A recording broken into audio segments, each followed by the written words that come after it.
यार बीएसएनएल में membership verification 12 सितंबर को होने वाला है। तुम लोग किसको वोट दे रहे हो? एसएनईए को। एसएनईए को? ऐसे नहीं है को। पर क्यों भाई? तुमको मालूम है ना, वो गोटा वाले बता रहे थे कि एसएनईओ जेटीओ आरआर 2014 लाई थी, जिसकी वजह से हमारे पे स्केल E1 ए से E1 हो गया था। यार ऐसा नहीं हो सकता है।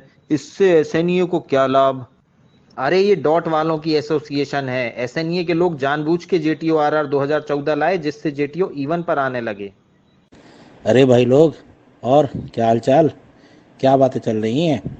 अरे कार्तिक, लगता है चाय के साथ कुछ गंभीर चर्चा होने में लगी है।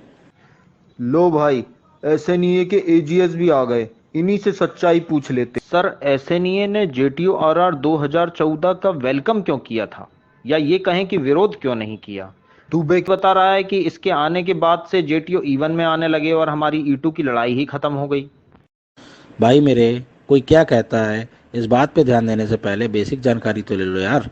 आरआर और पे स्केल दोनों अलग अलग बातें होती हैं मेरे भाई। इन दोनों को बिल्कुल मिक्स नहीं करना चाहिए। आपको पता है, जेटीओ आरआर 2014 के आने से पहले जेटीओ आरआर 2001 था, जिससे JTO batch 2001, 2, 5, 7, 8, JTO JTO SRD batch 2010 और जेटीओ एसआरडी बैच 2011 रिक्रूट हुए थे। इनको एक रिक्रूटमेंट रूल होने के बाद भी सबके पे स्केल अलग अलग थे। आपको ये बात पता है कि नहीं पता है? जेटीओ आरआर जो था, जो 2001 था, उसमें जो जेटीओ बैच 2001 और जेटीओ बैच 2002 आया, उसका नोटिफिकेशन सिर्फ 6500 के सीडी स्केल पर हुआ था। डीआर बैच 2005, 7 और 8 का नोटिफिकेशन हुआ था 9850 पर, 6500 पर नहीं हुआ था। और जेटीओ एसआरडी बैच 2010 और जेटीओ एसआरडी बैच 2011 का नोटिफिकेशन हुआ था 16400 के आईडीए पे स्केल पे। कहने का मतलब जेटीओ आरआर 2014 के पहले भी रिक्रूटमेंट E1 यानी 16400 पे होने लगा था। अब कोई गोटा वालों से पूछे कि कैसे एक आरआर में 3 पे स्केल हुए, तो आपको बिल्कुल सही उत्तर नहीं मिलेगा। बड़े भाई लोग बगले झाँकते हुए दिखाई देंगे। इसीलिए कहता हूँ साथियों, हमें बहकावे में नहीं आना है। ठीक है, ठीक है भाई, मान लिया कि जेटीओ आरआर 2014 के वजह से पे स्केल कम नहीं हुआ था। पर आप ये तो मानते हैं ना कि एसएनईए वाले अपने डॉट के भाइयों को प्रमोट कराना चाहते थे, सिर्फ इसीलिए जेटीओ आरआर 2014 लाना पड़ा। एसएनईए कभी भी डीआर की नहीं सुनती, और आप भी गोटा ज्वाइन करिए और हमको शक्ति दीजिए। अरे दुबे, कुछ तो शर्म करो। एक तरफ तो आप डॉट वालों को ज्वाइन करा रहे हो, और दूसरी तरफ डीआर डीआर चिल्लाकर यहाँ जहर के बीज बो रहे हो।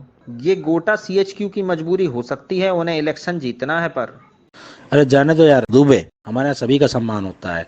चलो मुद्दों की बात करते हैं ना आगे। बताओ, अब इसमें तुम क्या बोलोगे? एसएनईए डीआर की सुनता है, तो फिर जेटीओ आरआर 2014 क्यों आया, ये बताओ। जेटीओ आरआर 2014 बनाने के पीछे 5 ठोस कारण थे।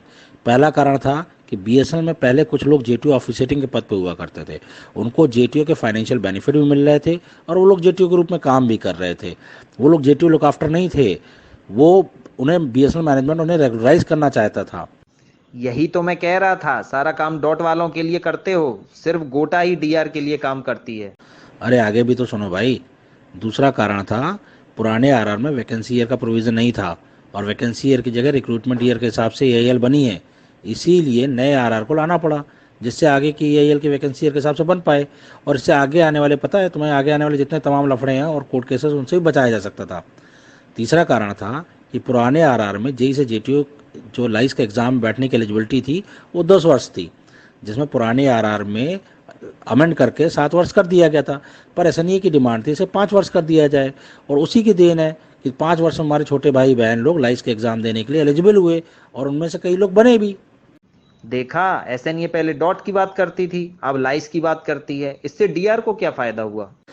दुबे भाई, कितना जहर भरा है यार आपके भीतर। 2014 में लाइस के एग्ज़ाम से सिर्फ पहला ही बैच तो आया था, और वैसे भी एसएनईए सभी के लिए काम करता है, चाहे वो लाइस हो, डीआर हो या डीओटी हो। अरे सर, हमें पता है, ये गोटा वाले काले दिल के हैं। कई बार लिख कर दे चुके हैं कि लाइस वालों का एग्जाम 10 साल में होना चाहिए।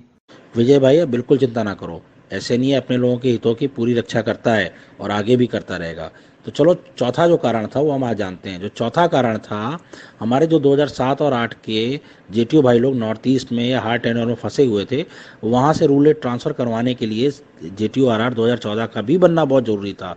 और जेटीओ आरआर 2014 बना, उसी के बाद हमारे भाई लोग जो नॉर्थ ईस्ट में फंसे थे वो रूल रेट ट्रांसफ़र लेकर के अपनी अपनी जगह, अपने अपने सर्कल, अपने अपने मनचाहे जगह पहुँच।